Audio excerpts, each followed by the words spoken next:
All right, welcome here into another episode of the News4JAGs podcast. I'm Jamal St here alongside Justin Barney. Jaguars just kind of, I guess they got to their first break, so This is kind of the first week of training camp in the books for the Jaguars, and so far, good for the defense. Very good for the defense. Yeah. I thought, man, Ryan Nielsen's defense today was in Press Taylor's mind. I think he knew exactly what plays were going to be called, and his defense looked phenomenal today. I think probably the best they've looked so far.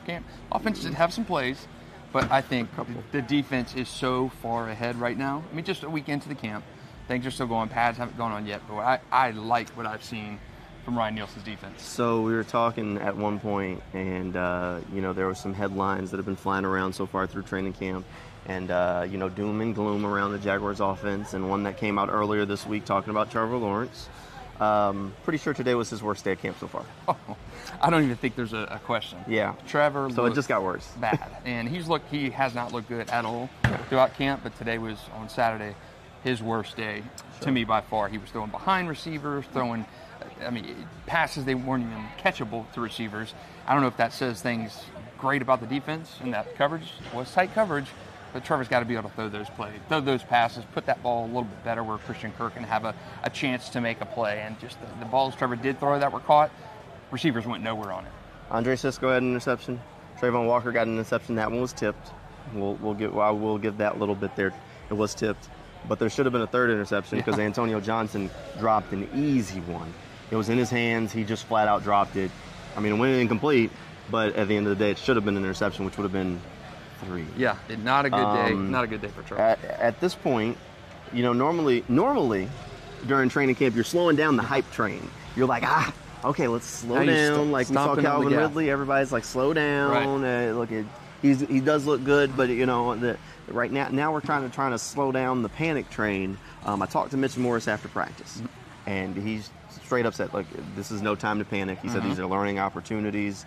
When you panic, you make rash decisions, and that that a lot of times when you're looking at training camp, they're working on things that struggled during the regular season the year before and trying to figure out how they can perfect them on the practice field now. So a lot of the concepts and things that they're working on the field, sometimes it's things that went bad last year that maybe they didn't do a lot in games, but now they're working on them on the practice field to try and see if the new additions or changes in the work during the offseason can help them fix those problems so they can do those things out on the field. So there's your kind of caveat, look behind the veil of maybe what's going on, why there's some of these struggles, but while the defense, on the other hand, is working on installation, laying the ground floor, the foundation for what you're going to see this year. So Mitch Morris said don't press the panic button. I'm not maybe necessarily ready to press the panic button, but Doug Peterson, I don't know if he listens to this podcast, if anybody from the Jaguars PR listens to this podcast.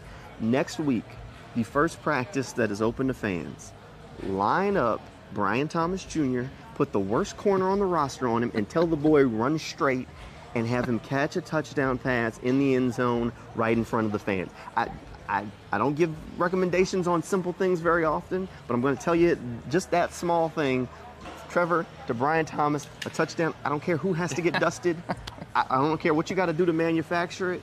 I would just do that the first play of the scrimmage, and then it doesn't matter what you do after that because I think you'll appease the beast just a little bit. Right, yeah. My one recommendation, if you listen to nothing else I say, like Doug, Jaguars folks, just that one thing. It's my one favorite. A little goes a long way, right? So it's one of those things. It has been a disappointing start. 4 days of practice, but Brian Thomas Jr. has not looked good. He's looked like a rookie and not a first-round rookie. He's dropped passes. He's struggled to hold on to the ball. Again, a defense is being installed, new defense. Ryan Nielsen's further ahead than the Press Taylor offense at this point. Brian Thomas Jr.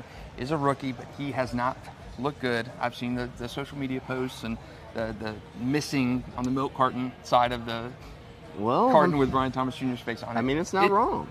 Jaguars have never had a first-round rookie receiver do well in their entire history. You're 30 right now. There's one thing that I'll say, and I wonder if BTJ is just not a great practice player. During one of the early lineups, you see some of these guys that are trying to make the roster. They're going full speed. They don't care. I need to show these guys I can run. Trevor threw a pass to Brian Thomas Jr. No defense on the field, deep ball down the field, and it looked like Brian was coasting. He was just jogging down the field. He looks up, the ball's there, and then he tries to put the pedal to the metal to get to where the ball is and couldn't get it. It was overthrown.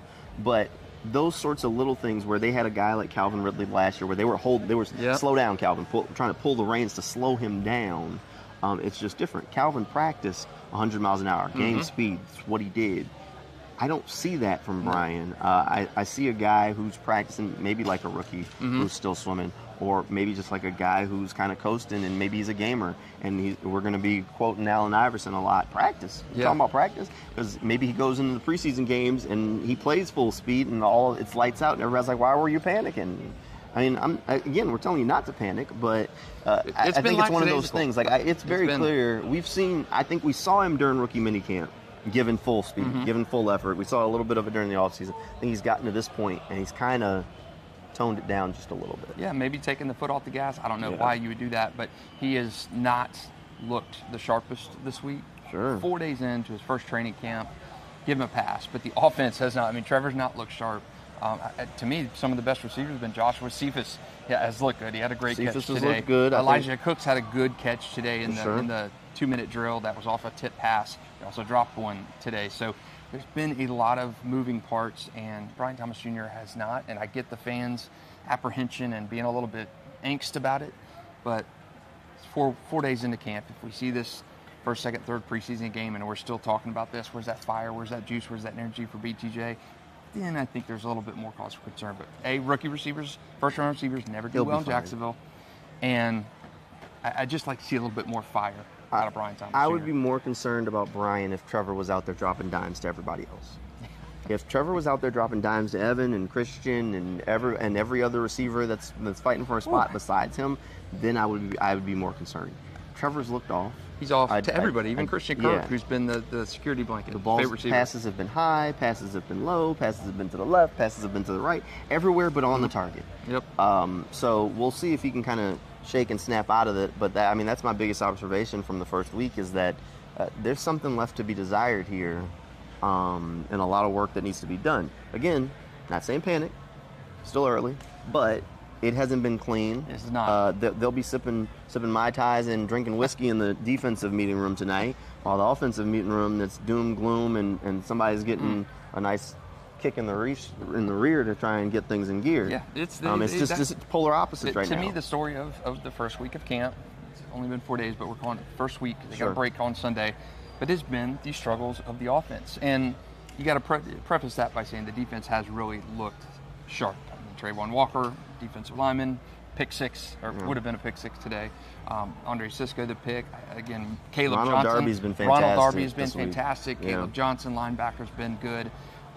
Jarian Jones has been good. Dewey Ringer missed practice today with injury, but he had 2 picks in the red zone off Trevor a couple days ago. So the defense has looked really good. Right. But the offense, on as good as that defense has looked, the offense has looked equally as poor at the positions you really expected to see more out of. Trevor Lawrence, especially, big year, 4th year, huge extension, new dad on, and just has not been able to come out of campfire. And in 4 days into camp, full pads haven't come on. They come on next week. So once we see that start happening, and if these issues are still happening, then I think it's a little bit time to say, what is wrong with Trevor? What's wrong with Trevor? Then we'll start having to ask some questions. Yep. All right, this wraps up the first week. The next practice is on Monday.